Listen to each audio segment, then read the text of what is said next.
Welcome to Pat Pat Pat TV. This is Mathematics 8 Week 3. This clip contains this week's lesson objectives, topic on illustrating rational algebraic expressions, guided activity on the first topic, simplifying rational algebraic expressions, and another guided activity. The objectives are to illustrate rational algebraic expressions and to simplify rational algebraic expressions. Our first topic is illustrating rational algebraic expressions. A rational algebraic expression is an expression whose numerator p and denominator q are polynomials, and q is not equal to 0. Examine the following examples. These are all examples of rational algebraic expressions since all their numerators and denominators are polynomials, and there are no zero denominators. The next set of expressions are not rational. The expressions contain a negative exponent and a radical sign or a fraction exponent in their variables. The third one even has a zero denominator. That makes it not rational. Now let's check these.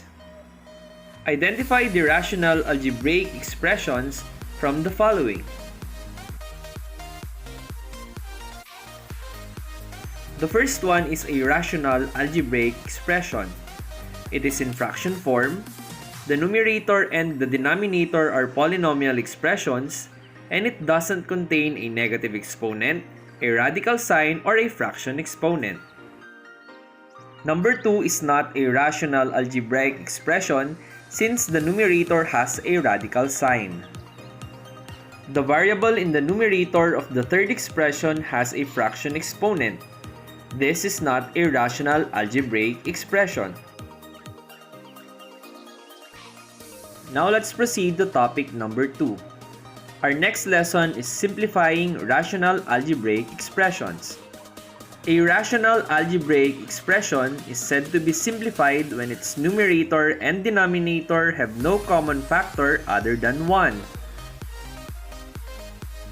To simplify a rational expression, we first factor completely the numerator and denominator. Then, we separate and divide out the common factors. Lastly, we multiply the remaining factors. Example number 1. 28x cubed over 7x to the 4th power. This is not yet simplified. We can still factor completely the numerator and denominator and get 7x cubed as their common factor. We divide out their common factor. 7x cubed divided by 7x cubed equals 1. Then we multiply the remaining factors to get 4 over x. Next example, 3x minus 12 over 5x minus 20. Upon factoring the numerator and denominator completely, we get x minus 4 as their common factor. Separate and divide out the common factor. This leaves us 3 over 5 times 1, which is equal to 3 over 5. Example number 3. Express x squared plus xy plus y squared over x cubed minus y cubed in simplest form. In this example, we can factor x cubed minus y cubed first. It is a difference of 2 cubes.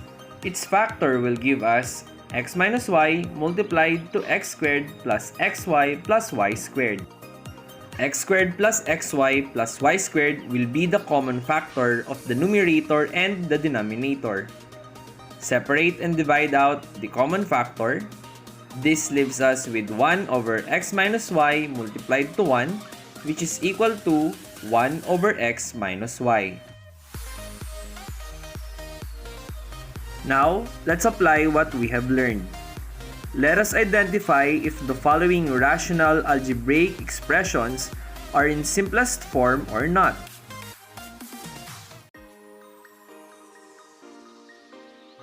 16x squared over 12xy is not yet in its simplest form since 16 and 12 have common factors, so as x squared and x.